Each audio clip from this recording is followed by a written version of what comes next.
nyanyikan dengan segenap hati. Tinggikan dirimu, amin, mengatasi langit, kebesaran-Mu Tuhan, mengatasi bumi. Tinggikan dirimu,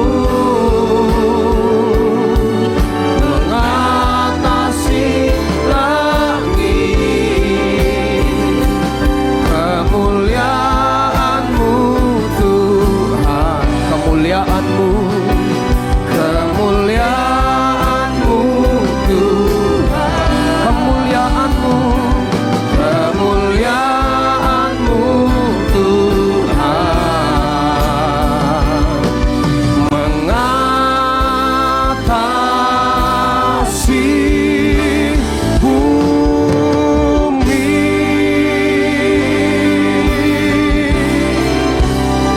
Mari kita beri tepuk tangan, sorak-sorai yang meriah untuk Allah kita. Lebih meriah lagi, lebih meriah lagi. Haleluya, haleluya, haleluya. Mari kita angkat kedua belah tangan kita tinggi-tinggi di hadapan Tuhan. Dia sungguh indah, Dia Yesus, Engkau baik Tuhan.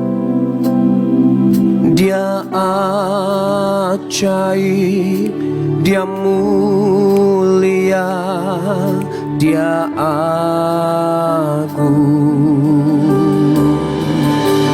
Dia cinta daku dan ampuniku. Thank you Jesus, makasih Tuhan. Bahkan rela berikan nyawanya untuk selamatkanku. Mari umat Tuhan nyanyikan. Sambutlah Yesus, tinggikan Yesus, beri Dia hormat, pujian dan kuasa. Yesus Raja, bagi yang mulia, bagi yang mulia. Ku angkat tanganku, Kau ku puja, ku cinta, ku sembah. Haleluya. Mari lebih lagi, oh sambutlah ya, tinggikan haleluya, beri Dia hormat, pujian dan kuasa. Yesus Raja, bagi yang mulia.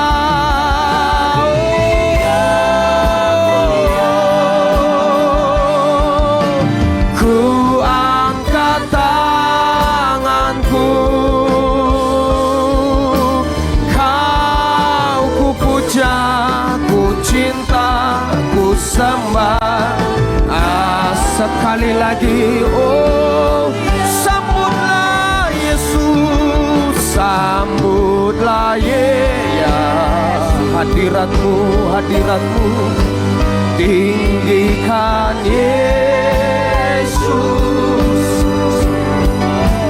beri Dia hormat, pujian dan kuasa. Yesus Raja, bagi yang mulia.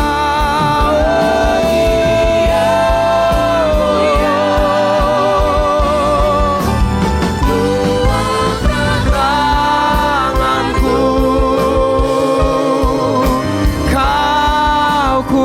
puja, ku cinta, ku sembah. Sekali lagi mari nyanyikan, oh sambutlah Yesus. We worship you, tinggikan Yesus.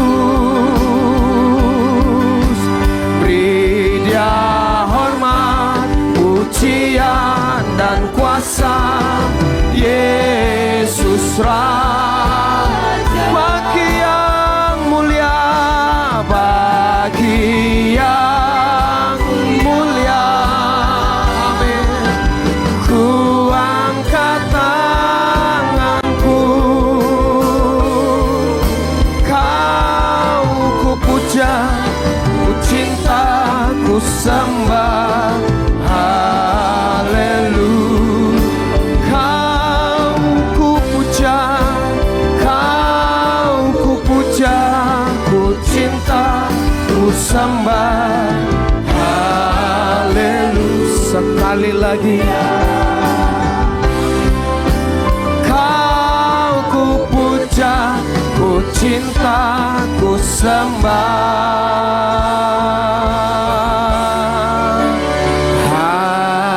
Haleluya.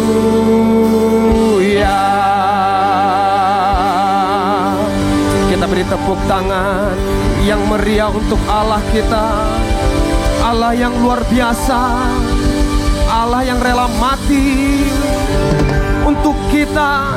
Mari sekali lagi beri tepuk tangan yang meriah untuk Allah kita. Haleluya, haleluya. Terima kasih Tuhan untuk anugerah kebaikan-Mu yang tiada habis-habisnya dalam hidup kami. Terima kasih Tuhan boleh membawa kami masuk di dalam minggu kedua daripada bulan April ini. Dan terima kasih, di beberapa minggu yang lalu kami sudah melaksanakan ibadah Jumat Agung, yaitu memperingati kematian-Mu Tuhan. Dan di hari Minggunya kami kembali beribadah memperingati kebangkitan-Mu. Dan sore ini kami bersyukur memiliki Allah yang hidup, Allah yang luar biasa. Dan sore ini bersama-sama dengan umat-Mu, bersama-sama dengan jemaat-Mu di tempat ini, maka kembali kami membawa korban syukur kami, kembali kami membawa doa-doa kami. Ya Tuhan, berkenanlah Engkau menolong setiap kami. Haleluya. Mari kita yang datang dalam keadaan sakit, kita yang datang dengan penuh tekanan, kita yang datang dengan penuh kelemahan, firman Tuhan berkata, oleh bilur-bilurnya kamu telah sembuh. Mari angkat doa-doa kita. Oh haleluya, haleluya. Mari doakan suami, mari doakan istri, doakan anak-anak kita, doakan kedua orang tua kita. Kami menyembah-Mu ya Tuhan. Oh ralabaya syana ya naralalabataka ya naralalabaralabaralabaralabaralabar. Lawatan-Mu untuk umat-Mu sore ini, sehingga kami boleh pulang dari tempat ini. Kami yang sakit disembuhkan, kami yang lemah dikuatkan. Oh ralabaya syana ya ralabaya ralabaya. Kami yang berbeban berat, Tuhan beri kelegaan. Hadirat-Mu ya Tuhan. Haleluya, haleluya. Oh, lebih lagi, lebih lagi. Oh ralabataka ya ralabaralabaralabaralabaralabaralabaralabaralabaralabar. Jesus. Haleluya, haleluya. Terima kasih, terima kasih untuk kebaikan demi kebaikan-Mu ya Tuhan. Kami bersyukur memiliki Allah seperti-Mu. Terima kasih ya Tuhan. Haleluya. Wow, Jesus. Oh, lamanya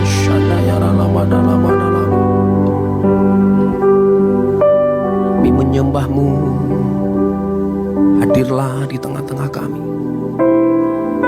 Melawat setiap umat-Mu sore menjelang malam ini.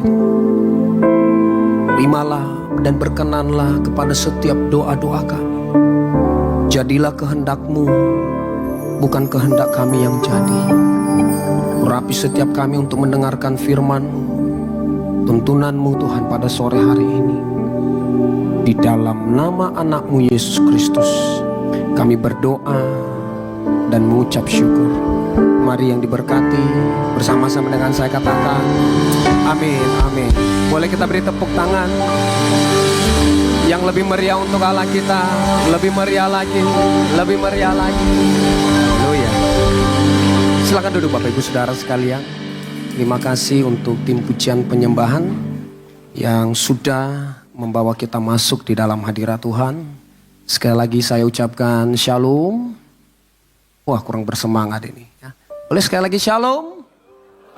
Haleluya. Saya yakin dan percaya dan saya berdoa kita dalam keadaan baik-baik saja dan diberkati Tuhan. Bapak Ibu, sebelum kemudian saya masuk ke dalam tema khotbah saya, maka ada satu ajakan ya kepada kita semua. Tolong ditampilkan flyernya. Nah, hari Jumat nanti ada ibadah WBI di tempat ini.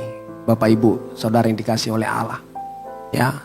Nah, jadi ini adalah ibadah wanita Betel Indonesia. Jadi bukan khusus untuk ibu-ibu saja yang merasa wanita. Ya. Coba yang merasa wanita coba diangkat tangannya tinggi-tinggi. Oh, ya. Loh. Enggak ada wanita di sini. Ah, angkat tinggi-tinggi. Wah, ya. Mari datang nanti hari Jumat. Ya, apalagi ibu-ibu penting ini sekarang. Ibu-ibu itu perlu komunitas yang membangun. Ya. Harga plastik mahal kan? Ya. Loh, ada yang ngikutin gak? Harga plastik itu ngikutin itu semua. Plastik mahal, cabai pasti ikut naik, ya. Bawang merah, bawang putih, dan bawang berwarna lainnya, ya. Pasti ikut naik. Nah, jadi kalau kita nggak punya komunitas, nanti bisa stres sendiri. Karena yang biasanya mengelola keuangan adalah ibu-ibu, ya. Nah, jadi harus punya komunitas. Harus banyak-banyak berdoa. Nah, yang duduk di samping kanan kirinya ada wanita, katakan, datang kita Eda bilang. Ah, kita beri tepuk tangan. Yang meriah untuk Allah kita, lebih meriah lagi, ya. Nah, nanti ibadah ini dilayani oleh gembala kita di tempat ini, Bapak Pendeta Arman Adilin.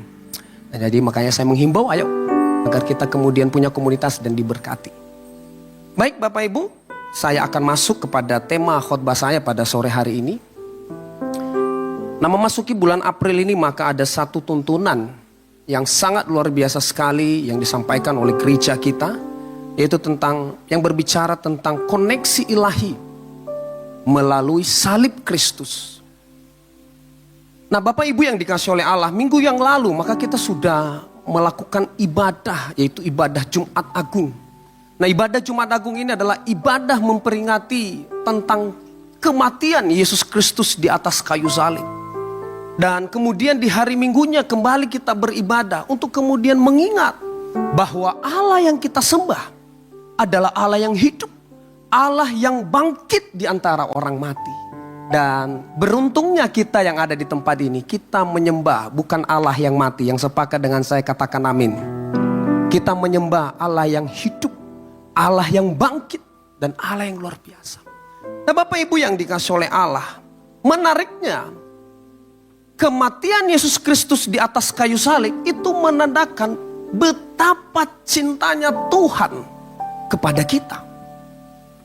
Jadi Bapak Ibu, tidak peduli bagaimana keadaan rumah tangga Anda, tidak peduli Anda dilahirkan dari keluarga mana, tidak peduli Anda dilahirkan di keluarga yang divorce, tidak peduli Anda kemudian dilahirkan di dalam keluarga yang berdosa, tapi saya mau pastikan Tuhan sangat mengasihi dan mencintai Anda. Beritahu kanan kirinya, ternyata Tuhan sesayang itu. Beritahu Bapak Ibu, beritahu. Ya, kenapa Bapak Ibu yang dikasihi oleh Allah? Di dalam Roma 5 ayat yang ke-8, Alkitab mencatat begini, akan tetapi Allah menunjukkan kasihnya. Kata kalimat menunjukkan itu bukan hanya satu teori Bapak Ibu yang dikasih oleh Allah, tapi ada praktek baik yang dilakukan. Kepada siapa kasih itu ditunjukkan? Kepada kita, kepada saya, kepada Bapak Ibu, kepada teman-teman yang hadir pada sore hari ini. Dikatakan oleh karena Kristus telah mati untuk kita. Dan kalimat berikutnya ini yang membuat saya sangat bersuka cita sekali. Dikatakan ketika kita masih apa? Berdosa. Coba lihat kanan kirinya Bapak Ibu. Coba diperhatikan. Coba diperhatikan. Lihat. Kita ini sebenarnya tidak layak Bapak Ibu. Tidak layak. Tapi secinta itu Tuhan kepada kita. Secinta itu makanya Bapak Ibu yang dikasihi oleh Allah. Anak-anak muda, seberat apapun tekanan yang sedang kamu hadapi, jangan pernah berpikir untuk kemudian mengakhiri hidupmu. Seberat apapun tekanan, masalah yang kau hadapi, jangan pernah berpikir untuk kemudian mengakhiri hidupmu. Karena itu jahat di mata Tuhan. Anda menyanyiakan cintanya Tuhan kepada Anda. Bayangkan, kita masih berdosa. Yesus Kristus rela mati di atas kayu salib. Beritahu kanan kirinya, saya sangat diberkati. Kita beri tepuk tangan yang meriah untuk Allah kita. Wow. Bapak Ibu yang dikasih oleh Allah, kalau kemudian kita belajar di dalam Alkitab tentang penciptaan. Kita ini adalah Alkitab catat di dalam Kejadian 1 ayat yang ke-27 ketika Allah menciptakan manusia. Manusia itu Alkitab catat itu diciptakan menurut gambar dan rupa Allah. Artinya apa? Ada identitas Allah di dalam diri kita. Ada identitas Allah itu di dalam diri kita. Tapi apa yang terjadi Bapak Ibu? Identitas Allah itu rusak. Kita tahu bahwa ketika manusia ada di Taman Eden, Alkitab catat sebegitu dekatnya Adam kepada Tuhan. Alkitab catat mereka boleh berjalan bersama-sama di Taman Eden. Tapi apa yang terjadi Bapak Ibu yang dikasihi oleh Allah? Ketika manusia berdosa, Alkitab catat identitas Allah itu rusak. Gambar dan rupa Allah yang ada di dalam diri kita itu rusak. Akibat apa? Dosa Bapak Ibu. Dosa. Maka saya merenungkan begini. Kenapa orang banyak sekali kemudian sangat takut ketika disuruh berdoa? Bukankah Allah yang kita sembah itu adalah Allah Bapa yang kita panggil Bapa? Loh, orang Kristen ini luar biasa loh. Manggil Allahnya itu Bapa, Papa. Lu bayangkan, ya, sedekat, kurang dekat apa lagi itu. Tapi kenapa orang kemudian, ketika kemudian ada seseorang disuruh berdoa, ayo kamu doa ya, pimpin doanya. Maka kemudian dia akan ngomong, saya ini belum pantas, saya masih banyak dosa. Nah, kita mencatat dosalah yang membuat kita kehilangan identitas Allah. Dosalah yang membuat kita kemudian jauh daripada Tuhan. Dan dosalah yang membuat doa-doa kita tidak dijawab. Di dalam Yesaya 59 ayat yang kedua dikatakan begini, tetapi yang merupakan pemisah antara kamu dan Allahmu ialah segala kejahatanmu, dan yang membuat dia menyembunyikan diri terhadap kamu sehingga ia tidak mendengar ialah segala dosamu. Mungkin Bapak Ibu, ada banyak doa yang kita naikkan hari-hari ini. Dan itu mungkin sudah bertahun-tahun. Coba kita cross check. Barangkali ada sesuatu hal yang sampai detik ini belum kita bereskan. Entah itu masih nyimpan dendam. Entah itu belum bisa berdamai dengan orang tua. Entah itu belum bisa berdamai dengan mertua. Entah itu belum bisa berdamai dengan edak kanduang. Saya tidak tahu. Coba kita kemudian merenungkan. Saya yakin dan percaya kalau kita mengakui dosa kita dan kemudian mulai mengakui bahwa Yesus Kristus itu adalah Tuhan, doa-doa kita pasti dijawab. Yang sepakat dengan saya katakan amin. Kita beri tepuk tangan yang lebih meriah untuk Allah kita. Sambutlah Yesus, tinggikan Yesus,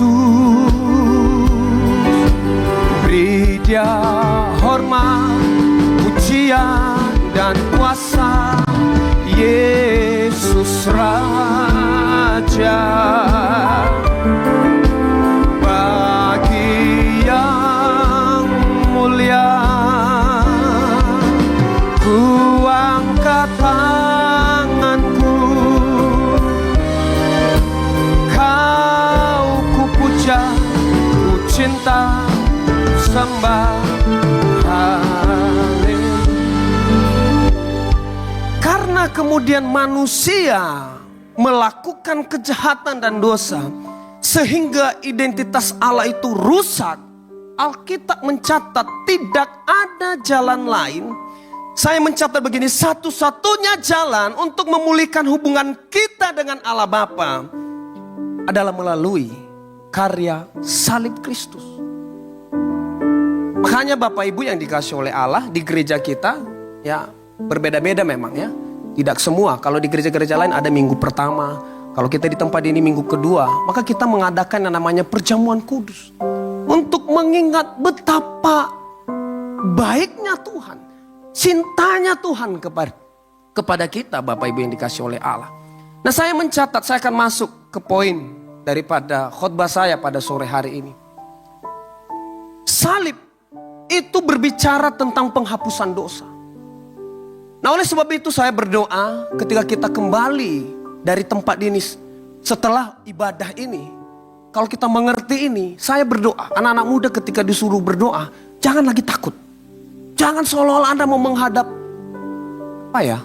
menganggap bahwa Allah itu adalah Allah yang suram. Ya, tapi kalau nonton Conjuring, kita berani. Ya, masa kita bisa ngerasain, kayak ada setan ku tengok di sini, ku rasakan berdiri bulu-buluku. Tapi kita nggak bisa ngerasain ada Tuhan. Nah Bapak Ibu yang dikasih oleh Allah, salib berbicara tentang penghapusan dosa. Di dalam 1 Petrus ayat yang kedua, pasal yang kedua ayat yang ke-24, boleh kita baca bersama-sama. 3, 2, 1.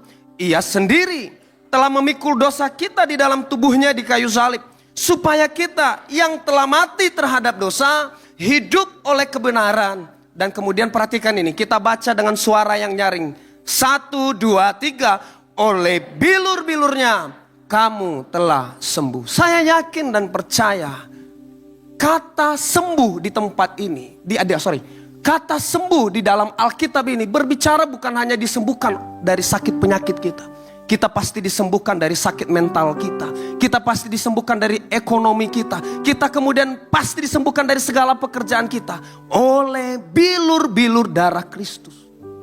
Makanya jangan anggap remeh ibadah tentang Jumat Agung. Jangan anggap remeh tentang kematian daripada Yesus Kristus. Karena dosa kita lah yang ditanggung di atas kayu salib.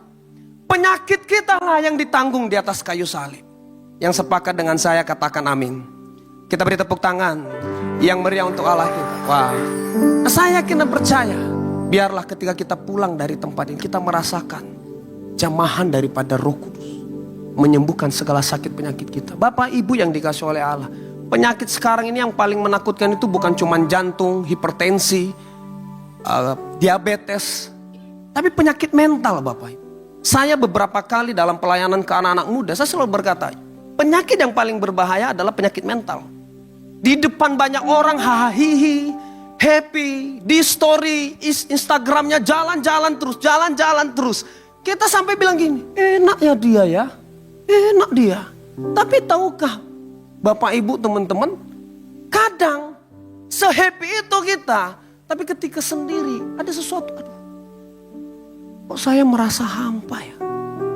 Nah banyak orang tidak menyadari itu. Makanya kenapa orang sekarang gampang bunuh diri, gampang kemudian mengakhiri hidupnya, karena tekanan yang ada. Dia tidak kemudian memiliki komunitas yang membangun imannya. Ketemu sama orang-orang yang kemudian negatif aja, sehingga membuat dia, waduh makin berat. Belum lagi kita buka media sosial, isinya berita-berita mencekam hari-hari. Semakin membuat kita takut, mental kita tidak kuat. Saya berdoa, oleh kematian Kristus di atas kayu salib, segala ketakutan dihalaukan. Yang sepakat dengan saya katakan amin. Kita beri tepuk tangan yang meriah untuk Allah kita. Haleluya. Berikutnya Bapak Ibu, saya mencatat begini, salib itu berbicara tentang pendamaian dan pemulihan. Bersama-sama dengan saya katakan pendamaian dan pemulihan. Jadi Bapak Ibu, di dalam Kolose 1 ayat yang ke-20 dikatakan begini. Dan oleh dialah ia memperdamaikan segala sesuatu dengan dirinya, baik yang ada di bumi maupun yang ada di sorga, sesudah ia mengadakan pendamaian oleh darah salib Kristus. Tahukah Bapak Ibu yang dikasih oleh Allah, kematian Yesus Kristus di atas kayu salib bukan hanya kemudian mendamaikan kita dengan Bapa, tapi mendamaikan kita dengan sesama. Yang sepakat dengan saya katakan amin. Apa sih poin penting dari karya salib Kristus? Dari perjalanan salib Kristus. Dari kemudian Yesus Kristus ditangkap sampai kemudian naik ke atas gunung Golgota. Pelajaran poin penting apa yang kita ambil? Kasih, pengampunan Bapak Ibu. Lihat bagaimana Yesus Kristus dimulai dari murid-muridnya. Alkitab catat Petrus menyangkal dia. Yudas sebelum Yesus ditangkap, Alkitab catat Yudas mengkhianati Yesus. Belum lagi ketika di Taman Getsemani, ketika Yesus ditangkap, Alkitab catat murid-muridnya lari meninggalkan Yesus. Kalau kita di posisi Yesus, sakit hati enggak? Kita aja ditinggalkan sama teman terbaik kita, langsung pasang story kita kan? Allah tetap di pihakku. Sekalipun teman terbaikku meninggalkanku. Asik. Oh iya kan? Tapi Alkitab catat Yesus ditinggalkan sendiri. Kemudian ketika Yesus ditangkap, banyak orang melihat, loh, kamu kan salah satu daripada murid Yesus. Tahukah Bapak Ibu, Petrus bilang, saya nggak mengenal dia. Siapa dia? Nah, ibaratnya begini. Sudah pacaran, kemudian kamu kan pacarnya sini. Sorry, dia hanya teman saya.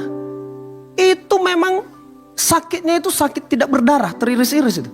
Seperti kekasih tidak dianggap. Kau bayangkan, Petrus setiap hari ketemu Yesus. Setiap hari mendengar firman Tuhan. Petrus setiap hari melihat mujizat dilakukan oleh Yesus. Kemudian ketika ditanya, kamu kan salah satu muridnya. Petrus bilang, saya tidak mengenal dia. Dan itu dilakukan sebanyak 3 kali Bapak Ibu. Sakit nggak jadi Yesus? Sakit. Sakit banget. Ditinggalkan, dihianati. Karena yang meninggalkan, yang hianati adalah orang-orang terdekat. Dari kisah perjalanan Yesus saya mau katakan, sedekat apapun kita sama seseorang,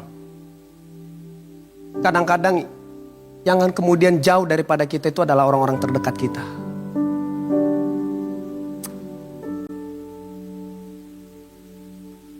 Jadi jangan terlalu banyak curhat sama besti-besti Anda. Loh iya.